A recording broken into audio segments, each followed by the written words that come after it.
தாம் யாரையும் மலாய்க்காரர், சீனர், இந்திய பணக்காரர் என்று பார்ப்பதில்லை என்றும் அவர்கள் வெற்றியடைந்தவர்களா என்பதையும் பார்ப்பதில்லை. மாறாக வாய்ப்பு குறைந்தவர்கள், வறுமையில் வாடுபவர்களை குறித்துத்தான் தாம் ஒவ்வொரு முறையும் சிந்திப்பதாகவும் உரிய நடவடிக்கை எடுப்பதாகவும் பிரதமர் டத்தோ ஸ்ரீ அன்வார் இப்ராஹிம் கூறினார்.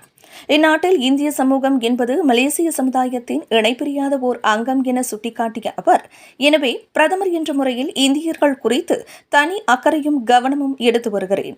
இந்தியர்களின் கோரிக்கைகள், பிரச்சினைகள் குறித்து தான் எப்போதும் கவனம் செலுத்தி வருகிறேன். அதேவேளை மலேசியாவின் எல்லா பிரச்சினைகளையும் என்னால் தீர்க்க முடியும் என்றால் இதற்கு பின்னர் தாம் பிரதமராக இருக்க வேண்டியது தேவையில்லை.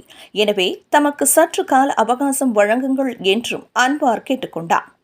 இந்திய சமுதாயத்திற்கு எதுவும் செய்யவில்லை என நீங்கள் கருதினால் என்னை நீங்கள் குத்தலாம், அதாவது ஆங்கிலத்தில் யூ கேன் ஸ்டாப் மீ என்ற வார்த்தையை அன்வார் பயன்படுத்தி வலியுறுத்தினார். சிலாங்கூர் மாநிலத்தில் ஷா ஆலம் ITCC மாநாட்டு மண்டபத்தில் அம்பேத்கர் பிறந்தநாள் நிகழ்ச்சியில் கலந்து கொண்டு மனம் திறந்து பேசிய பிரதமர் அன்வார், இந்திய சமுதாயத்திற்கு என தான் கொண்டு வந்த பல திட்டங்களை அவர் விவரித்ததோடு, இதனால் இந்திய சமுதாயம் எதிர்நோக்கும் பிரச்சினைகளுக்கு தீர்வு காண தான் எதுவும் செய்யவில்லை என கூறுவது அபத்தம் என கூறினார். உதாரணமாக மித்ரா மூலமான 30 மில்லியன் ரிங்கிட் சிறு தொழில் கடன்களை அவர் சுட்டிக்காட்டினார்.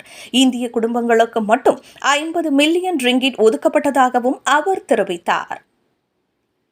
விண்வெளியில் மேலும் செய்திகளை தெரிந்து கொள்ள கீழே இருக்கும் பெல் பட்டனை அழுத்துங்கள். உங்கள் ஆதரவை வெளிப்படுத்த லைக் மற்றும் ஷேர் செய்யுங்கள்.